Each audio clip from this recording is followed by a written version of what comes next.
Alrighty, we are back with Chapter 5 of Twilight by Stephanie Meyer.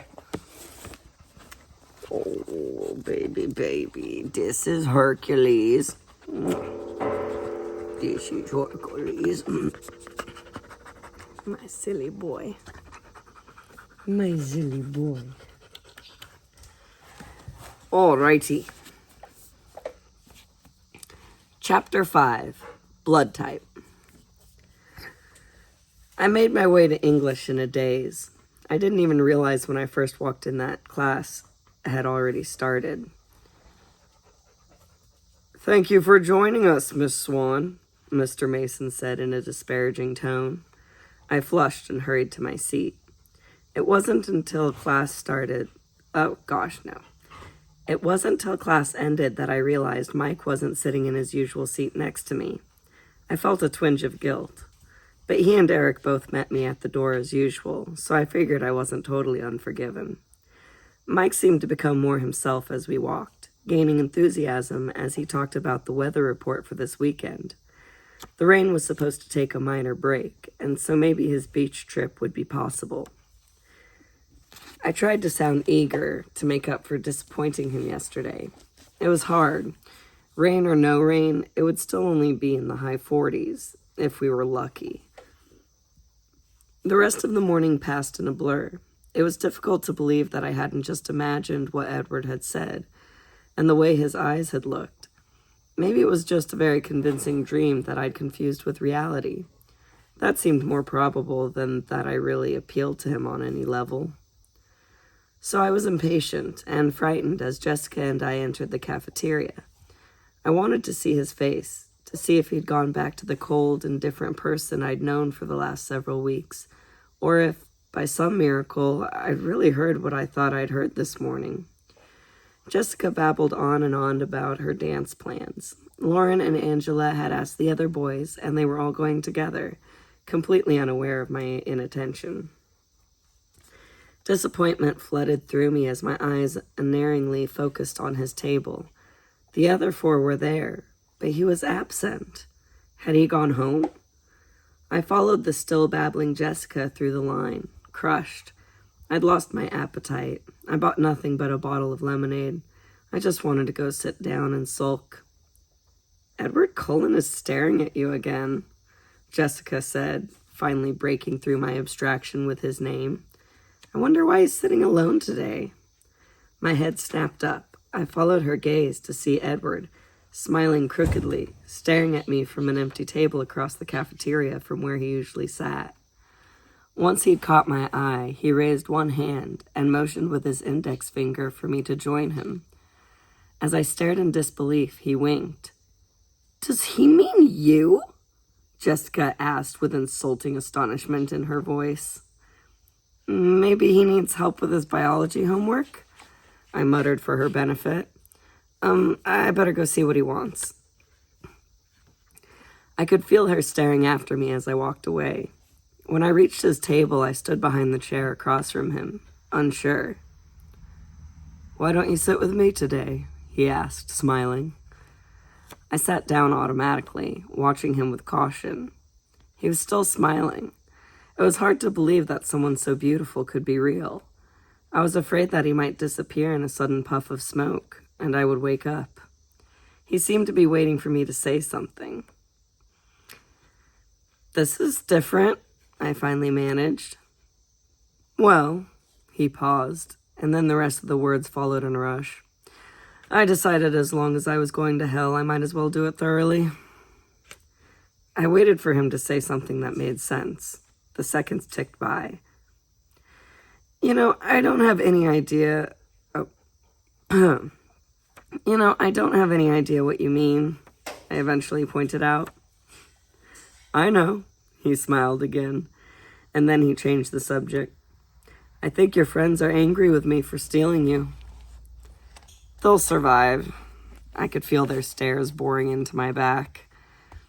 "I may not give you back, though," he said with a wicked glint in his eyes. I gulped. He laughed. "You look worried." "No," I said, but ridiculously my voice broke. Surprised, actually. What brought all this on? I told you. I got tired of trying to stay away from you. So I'm giving up. He was still smiling, but his ochre eyes were serious. Giving up, I repeated in confusion. Yes, giving up trying to be good. I'm just going to do what I want now, and let the chips fall where they may. His smile faded as he explained, and a hard edge crept into his voice. You lost me again. The breathtaking crooked smile reappeared. I always say too much when I'm talking to you.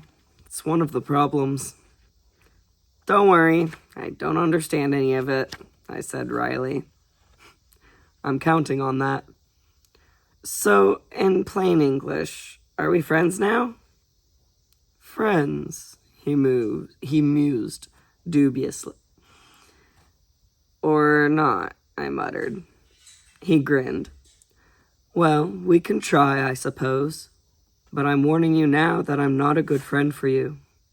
Behind his smile, the warning was real. You say that a lot, I noted, trying to ignore the sudden trembling in my stomach and keep my voice even. Yes, because you're not listening to me. I'm still waiting for you to believe it.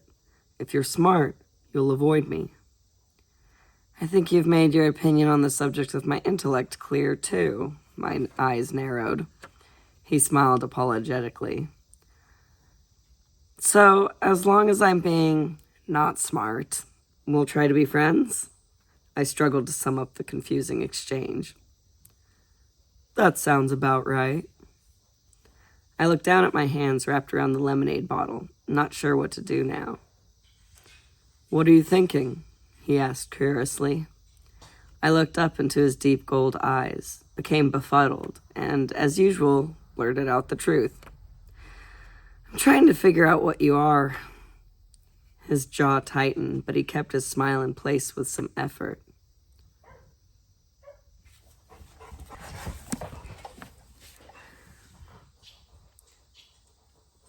Are you having any luck with that? He asked in an offhand tone. Not too much, I admitted. He chuckled. What are your theories? I blushed. I had been facilitating during the last month between Bruce Wayne and Peter Parker. There was no way I was going to own up to that. Won't you tell me? He asked, tilting his head to one side with a shockingly tempting smile.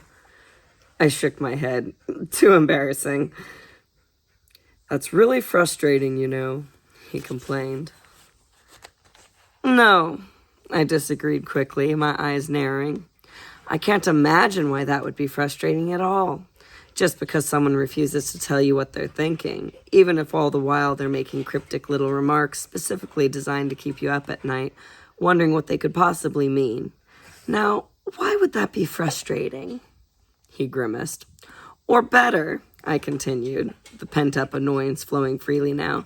Say that person also did a wide range of bizarre things, from saving your life under impossible circumstances one day to treating you like a pariah the next, and he never explained any of that, either, even after he promised. That also would be very non-frustrating. You've got a bit of a temper, don't you? I don't like double standards. We stared at each other, unsmiling. He glanced over my shoulder, and then unexpectedly, he snickered. What? Your boyfriend seems to think I'm being unpleasant to you. He's debating whether or not to come break up our fight. He snickered again. I don't know who you're talking about, I said frostily, but I'm sure you're wrong anyway. I'm not. I told you. Most people are easy to read. Except me, of course. Yes, except for you. His mood shifted suddenly. His eyes turned brooding.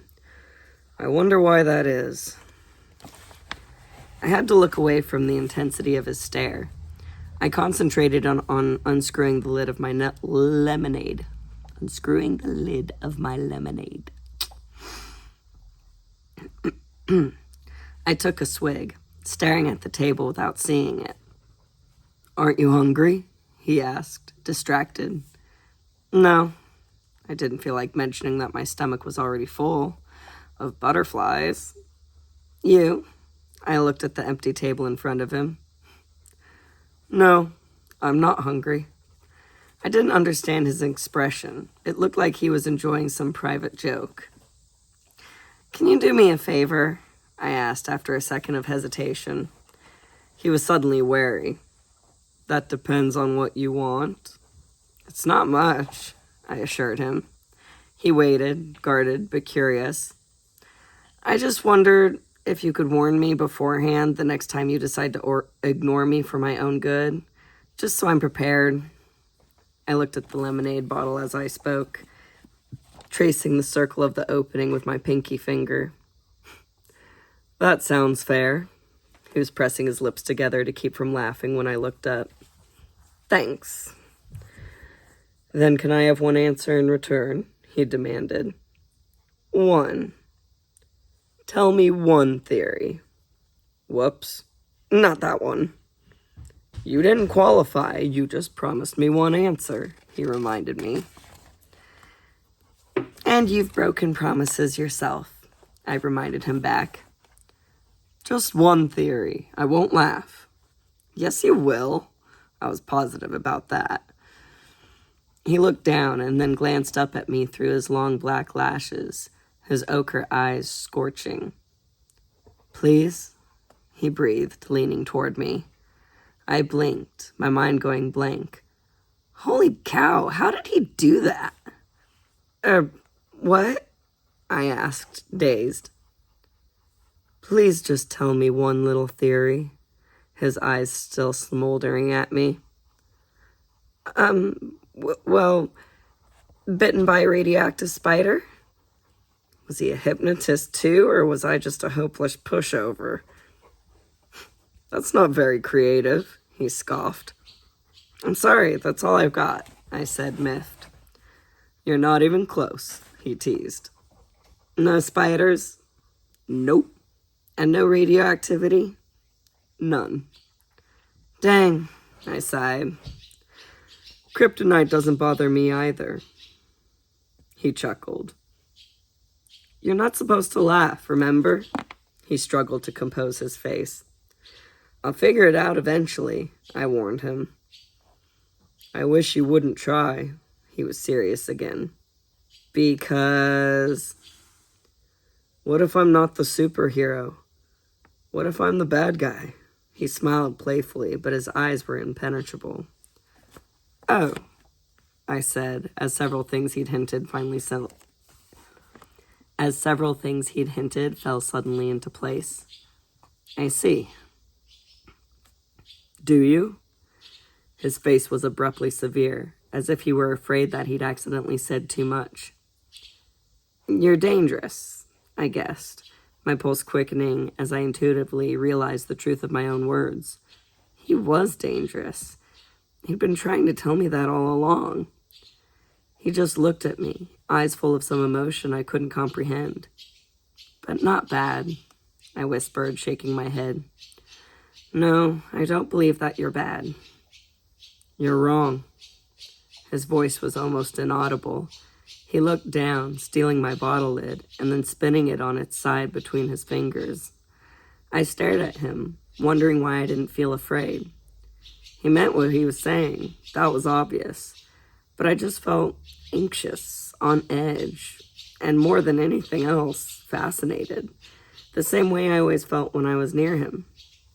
The silence lasted until I noticed that the cafeteria was almost empty. I jumped to my feet. We're going to be late.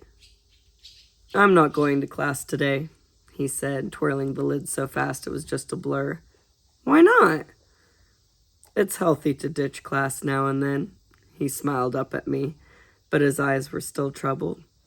Well, I'm going, I told him. I was far too big a coward to risk getting caught. He turned his attention back to his makeshift top. I'll see you later, then. I hesitated, torn, but then the first bell sent me hurrying out the door, with a last glance confirming that he hadn't moved a centimeter.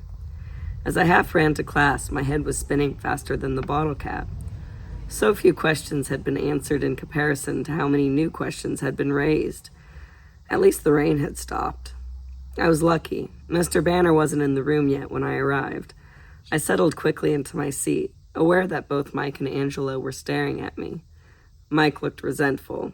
Angela looked surprised and slightly awed. Mr. Banner came in the room then, calling the class to order. He was juggling a few small cardboard boxes in his arms. He put them down on Mike's table, telling him to start passing them around the class. "Okay, guys, I want y'all to take one piece from each box," he said as he produced a pair of rubber gloves from the pocket of his lab jacket and pulled them on.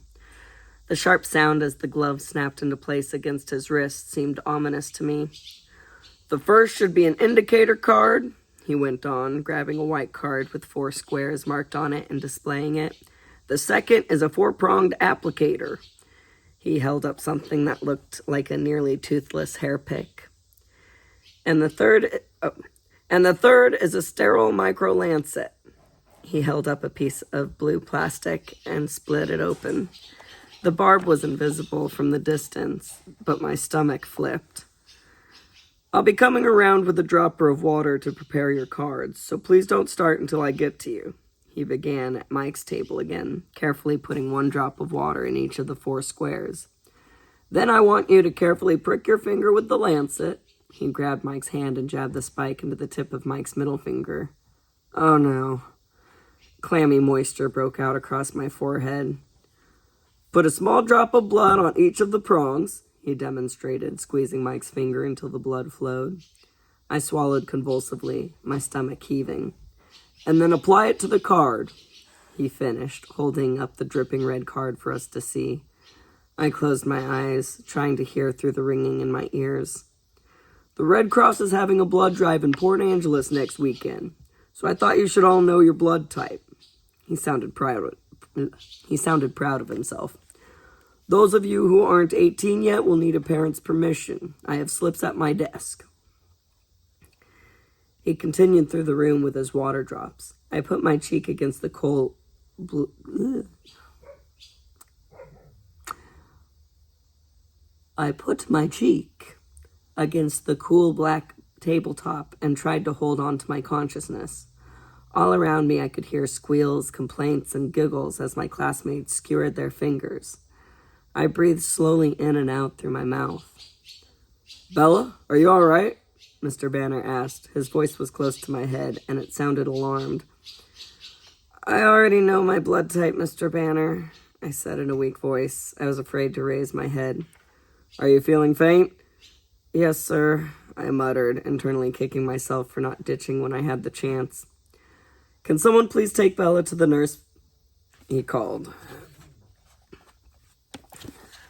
I didn't have to look up to know that it would be Mike who volunteered. "Can you walk?" "Yes," I whispered. "Just let me get out of here," I thought. "I'll crawl." Mike seemed eager as he put his arm around my waist and pulled my arm over his shoulder. I leaned against him heavily on the way out of the classroom. Mike towed me slowly across campus. When we were around the edge of the cafeteria, out of sight of Building 4, in case Mr. Banner was watching, I stopped. "Just let me sit down for a minute, please," I begged. He helped me sit on the edge of the walk. "And whatever you do, keep your hand in your pocket," I warned. I was still so dizzy. I slumped over on my side, putting my cheek against the freezing, damp cement of the sidewalk, closing my eyes. That seemed to help a little. "Wow, you're green, Bella," Mike said nervously. "Bella?" A different voice called from the distance. No, please let me be imagining that horribly familiar voice. "What's wrong? Is she hurt?" His voice was closer now, and he sounded upset. I wasn't imagining it. I squeezed my eyes shut, hoping to die, or at the very least not to throw up. Mike seemed stressed. "I think she fainted. I don't know what happened. She didn't even stick her finger." "Bella?" Edward's voice was right beside me, relieved now. "Can you hear me?" "No," I groaned. "Go away." He chuckled. I was taking her to the nurse, Mike explained in a defensive tone, but she wouldn't go any further. I'll take her, Edward said. I could hear the smile still in his voice. You can go back to class. No, Mike protested. I'm supposed to do it. Suddenly the sidewalk disappeared from beneath me. My eyes flew open in shock. Edward had scooped me up in his arms, as easily as if I weighed 10 pounds instead of 110. Put me down! Please, please, let me not vomit on him. He was walking before I finished talking. Hey! Mike called, already 10 paces behind us. Edward ignored him. You look awful, he told me, grinning. Put me back on the sidewalk, I moaned. The rocking movement of his walk was not helping. He held me away from his body, gingerly supporting all my weight with just his arms. It didn't seem to bother him. So, you faint at the sight of blood, he asked. This seemed to entertain him. I didn't answer. I closed my eyes again and fought the nausea with all my strength, clamping my lips together. And not even your own blood, he continued, enjoying himself. I don't know how he opened the door while carrying me, but it was suddenly warm, so I knew we were inside. Oh my! I heard a female voice gasp. She fainted in biology, Edward explained. I opened my eyes. I was in the office, and Edward was striding past the front counter towards the nurse's door. Miss Cope, the red-headed front office receptionist, ran ahead of him to hold it open. The grandmotherly nurse looked up from a novel, astonished. As Edward swung me into the room and placed me gently on the crackly paper that covered the brown vinyl mattress on the one cot. Then he moved to stand against the wall as far across the narrow room as possible. His eyes were bright, excited. She's just a little faint, he reassured the startled nurse. They're blood typing in biology. The nurse nodded sagely. There's always one, he muffled a snicker. Just lie down. Oh, no, I can't go southern. They're in the North Pacific. Just lie down for a minute, honey. It'll pass. That's probably still too southern, but oh well. I know, I sighed. The nausea was already fading. Does this happen a lot? She asked. Sometimes, I admitted. Edward coughed to hide another laugh. You can go back to class now, she told him. I'm supposed to stay with her, he said this with such assured authority that even though she pursed her lips, the nurse didn't argue for it further. I'll go get you some ice for your head, dear, she said to me, and then bustled out of the room. You were right, I moaned, letting my eyes close. I usually am. But about what in particular this time? Ditching is healthy. I practiced breathing evenly. You scared me for a minute there, he admitted after a pause. His tone made it sound like he was confessing a humiliating weakness. I thought Newton was dragging your dead body off to bury it in the woods. I still had my eyes closed, but I was feeling more normal every minute. Honestly, I've seen corpses with better color. I was concerned that I might have to avenge your murder. Poor Mike. I'll bet he's mad. He absolutely loathes me, Edward said cheerfully. You can't know that, I argued, but then I wondered suddenly if he could. I saw his face. I could tell. How did you see me? I thought you were ditching. I was almost fine now, though the queasiness would probably pass faster if I'd eaten something for lunch. On the other hand, maybe it was lucky my stomach was empty. I was in my car, listening to a CD. Such a normal response. It surprised me. I heard the door and opened my eyes to see the nurse with a cold compress in her hand. Here you go, dear. She laid it across my forehead. You're looking better, she added. I think I'm fine, I said, sitting up. Just a little ringing in my ears, no spinning. The mint green walls stayed where they should. I could see she was about to make me lie back down, but the door opened just then, and Miss Cope stuck her head in. We've got another one, she warned.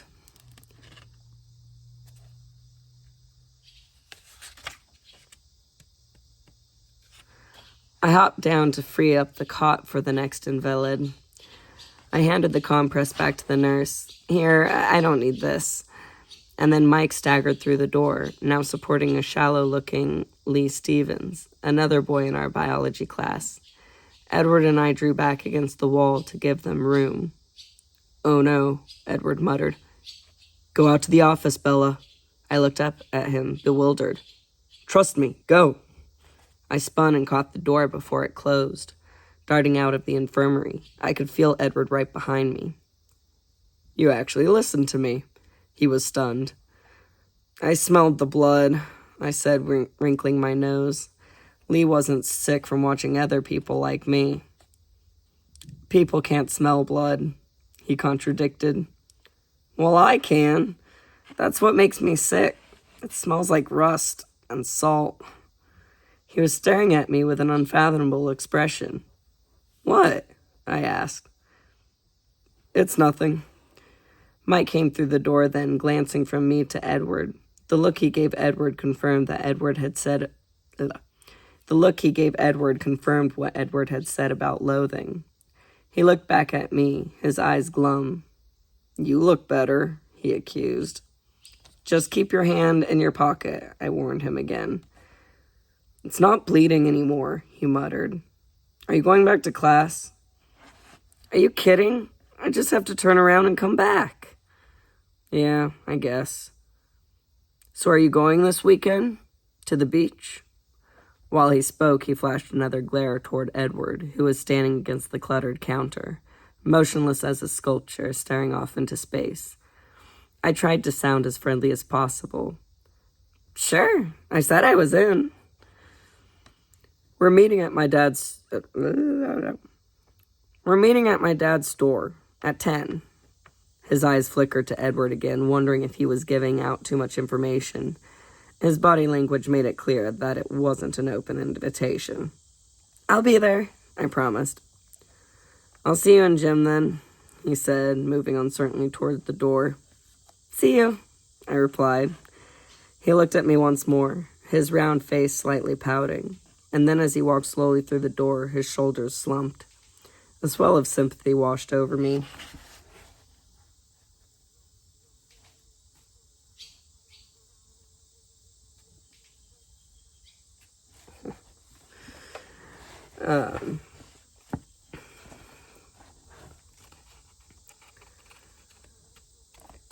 A swell of sympathy washed over me. I pondered seeing his disappointed face again. And Jim. Oh, Jim, I groaned. "I can take care of that." I hadn't noticed Edwards moving to my side, but he spoke now in my ear. "Go sit down and look pale," he muttered. That wasn't a challenge. I was always pale, and my recent swoon had left a light sheen of sweat on my face. I sat in one of the creaky folding chairs and rested my head against the wall with my eyes closed. Fainting spells always exhausted me. I heard Edward speaking softly at the counter. "Miss Cope?" "Yes?" I hadn't heard her return to her desk. "Bella has gym next hour, and I don't think she feels well enough. Actually, I was thinking I should take her home now. Do you think you could excuse her from class?" His voice was like melting honey. I could imagine how much more overwhelming his eyes would be. Do you need to be excused too, Edward?" Miss Cope fluttered. Why couldn't I do that? "No, I have Mrs. Goff. She won't mind." "Okay, it's all taken care of. You feel better, Bella," she called to me. I nodded weakly, hamming it up just a bit. "Can you walk, or do you want me to carry you again?" With his back to the receptionist, his expression became sarcastic. "I'll walk." I stood carefully, and I was still fine. He held the door for me, his smile polite, but his eyes mocking. I walked out into the cold. A fine mist had just begun to fall. It felt nice. The first time I'd enjoyed the constant moisture falling out of the sky, as it washed my face clean of the sticky perspiration. Thanks, I said as he followed me out. It's almost worth getting sick to miss Jim. Anytime. He was staring straight forward, squinting into the rain. So, are you going? This Saturday, I mean? I was hoping he would, though it seemed unlikely. I couldn't picture him loading up to carpool with the rest of the kids from school. He didn't belong in the same world, but just hoping that he might give me the first twinge of enthusiasm I'd felt for the outing. Where are you all going exactly? He was still looking ahead, expressionless. Down to La Push, to First Beach. I studied his face, trying to read it. His eyes seemed to narrow infinitesimally. He glanced down at me from the corner of his eye, smiling wryly. I really don't think I was invited. I sighed. I just invited you. Let's you and I not push poor Mike any further this week. We don't want him to snap. His eyes danced. He was enjoying the idea more than he should.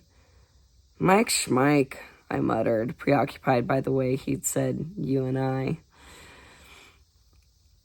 I liked it more than I should. We were near the parking lot now. I veered left toward my truck. Something caught my jacket, yanking me back. Where do you think you're going? He asked, outraged. He was gripping a fistful of my jacket in one hand. I was confused. I'm going home? Didn't you hear me promise to take you safely home? Do you think I'm going to let you drive in your condition? His voice was still indignant. What condition? And what about my truck? I complained. I'll have Alice drop it off after school. He was towing me towards his car now, pulling me by my jacket. It was all I could do to keep from falling backward. He'd probably just drag me along anyway if I did. Let go, I insisted. He ignored me. I staggered along sideways across the wet sidewalk until we reached the Volvo. Then he finally freed me. I stumbled against the passenger door. You're so pushy, I grumbled. It's open, was all he responded. He got in the driver's side. I am perfectly capable of driving myself home. I stood by the car, fuming. It was raining harder now, and I'd never put my hood up, so my hair was dripping down my back. He lowered the automatic window and leaned toward me across the seat. Get in, Bella. I didn't answer. I was mentally calculating my chances of reaching the truck before he could catch me. I had to admit, they weren't good. I'll just drag you back, he threatened, guessing my plan. I tried to maintain what dignity I could as I got into his car. I wasn't very successful. I looked like a half-drowned cat and my boots squeaked. This is completely unnecessary, I said stiffly. He didn't answer. He fiddled with the controls, turning the heater up and the music down, as he pulled out of the parking lot. I was preparing to give him the silent treatment, my face in full pout mode, but then I recognized the music playing, and my curiosity got the better of my intentions. Claire de Lune? I asked, surprised. You know Debussy? He sounded surprised, too. Not well, I admitted. My mother plays a lot of classical music around the house. I only know my favorites. It's one of my favorites, too. He stared out through the rain, lost in thought. I listened to the music, relaxing against the light gray leather seat. It was impossible not to respond to the familiar, soothing melody.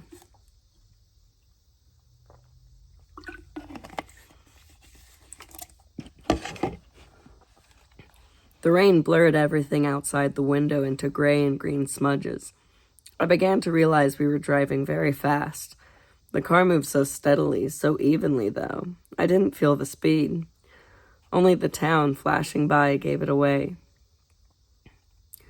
What is your mother like? He asked me suddenly. I glanced over to see him studying me with curious eyes. She looks a lot like me, but she's prettier, I said. He raised his eyebrows. I have too much Charlie in me. She's more outgoing than I am, and braver. She's irresponsible and slightly eccentric, and she's a very unpredictable cook. She's my best friend. I stopped, Talking about her was making me depressed. "How old are you, Bella?" His voice sounded frustrated for some reason I couldn't imagine. He'd stopped the car, and I realized we were at Charlie's house already. The rain was so heavy that I could barely see the house at all. It was like the car was submerged under a river.